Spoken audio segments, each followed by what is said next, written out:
לפני ששלי יצאה למשחק הייתה אמורה להיות לה עוזרת שהיא תרנגולת, אבל מה שאתם לא יודעים זה שאחרי שהרעיון של התרנגולת נדחה הציעו להוסיף לה עוזרת קטנה שמחיה אותה כל פעם שהיא חוטפת דמג', אבל כמובן שפסלו גם את הרעיון הזה. רובכם מכירים את השורת מילים של ג'קי, אבל מה שאתם לא מכירים את מה שהיא באמת אומרת מתחת למקדחה, וזה נשמע ככה.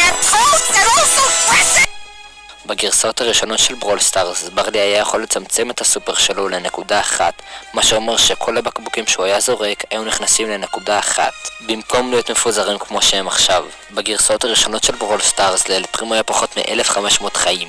בגרסאות הראשונות של ברול סטארס הייתם יכולים לקנות מכפילי מטבעות. מה שזה עושה זה כמו מכפילי XP, כל מטבע שהייתם משיגים זה היה מכפיל אותו בשתיים. פעם היה לפוקו כוח כוכב שכל פעם שהוא עומד זה היה עושה גל ענקי שהיה מחיה את החברי הקבוצה שלו. כשפייפר יצא בתמונת פרופיל שלה לא היו לו שיניים, וזה נשאר ככה עונה שלמה, רק אחרי סוף העונה תקנו את זה. כשפייפר יורה היא עוצמת את העיניים שלה. כולכם יודעים שפייפר יורה מהמטריה שלה, אבל מה שאתם לא יודעים שזה בעצם יש לה אקדח קטן בכיס, ואתם תוכלו לראות את האקדח הזה אם תשתמשו בגאדג'ט שלה שמרחיק אויבים.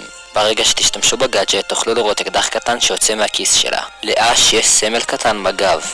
פעם הייתם יכולים לצפות במודעות כדי לקבל תיבות, והייתם יכולים לעשות את זה כמה פעמים ביום. בגרסאות הראשונות של ברול סטארס, האולטי של פוקו היה יכול לשבור קירות. אם יש לכם את הציוד של המגן, אתם יכולים לראות קו קטן ירוק שעובר בתוך הקו הירוק של החיים, והקו הזה מראה על כמה הציוד של המגן שלכם.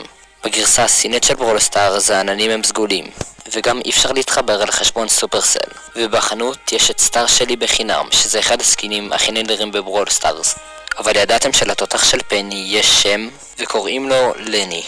בכל פעם שיצבו את דרל מחדש, הוסיפו לו עוד ועוד אצבעות. ואם כבר מדברים על דריל, בגרסה העכשווית שלו יש לו סכין שתקועה בגב, וכולם אומרים שהסכין הזו היא מקרו. אפשר לדלג על ההקדמה של ברול סטארס, הם מחכים 13 דקות ו40 שניות. זה פשוט יוציא אתכם משם ויחזיר אתכם ללובי הראשי שאתם יכולים לבחור שם. בהקדמה של ברול סטארס יש קופסאות חומר נפץ מסביב לבוס. אני מזכיר שיש הגרלה לברול פס פלוס, כל מה שאתם צריכים לעשות זה להירשם לערוץ ולרשום בתגובות איזה מספר לייק אתם.